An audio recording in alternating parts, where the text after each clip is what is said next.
Black Butler est à la base un manga de Yana Toboso, prépublié au Japon depuis 2006. Je ne m'étendrai pas sur la totalité de l'œuvre, car je compte y revenir dans une prochaine vidéo. Et v'lan, un nouveau truc sur ta déjà longue liste de choses à faire. L'histoire nous raconte la quête du personnage de Ciel Phantomive, jeune noble orphelin suite à l'incendie de son manoir, et sa quête de vengeance, accompagnée de Sebastian Michaelis, son diable de majordome, leur parcours au cœur des ténèbres de la société victorienne. Mais on abordera tout ceci en détail plus tard. Le casting récurrent est quasiment exclusivement composé d'hommes. Et si on a récemment quelques personnages féminins qui viennent s'y ajouter, durant longtemps on a dû se contenter de Lizzie. Lizzie, ou Elisabeth de Malford, est la cousine de Ciel et sa fiancée. Inceste! Ce qui n'est pas surprenant vu le contexte historique de l'intrigue. Donc, comme Ciel, elle est issue de la haute aristocratie anglaise. C'est aussi un des seuls personnages féminins récurrents en vie. Madame Red, vous étiez si classe. Nous vous regrettons éternellement. Enfin bref, elle est présente depuis le tout début du manga.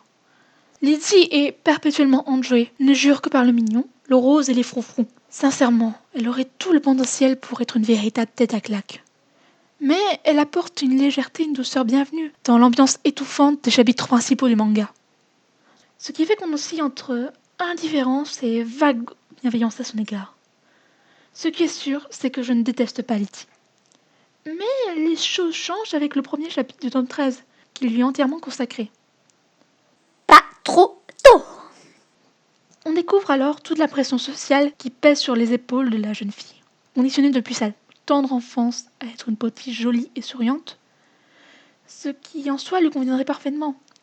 Mais son don pour l'escrime et la position de sa famille la poussent à être plus que cela. Elle est d'ailleurs sans doute la meilleure escrimeuse du pays. Mais elle préfère se plier aux convenances et se placer dans la position de petite chose fragile et délicate avec rien dans la tête. Alors qu'en fait, elle est capable de lui foncer le moindre opposant à coups de rapière tout en gardant une coiffure impeccable. Lizzie permet d'aborder la question des attentes de la société et la place de la femme dans cette dernière. Il y a aussi beaucoup d'autres sous-textes qui sont distillés au cours de l'œuvre, mais j'y reviendrai plus tard dans une future vidéo. On verra ça.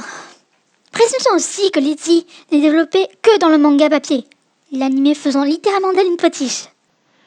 Mais comme dit plus tôt, on reviendra dessus dans une prochaine vidéo.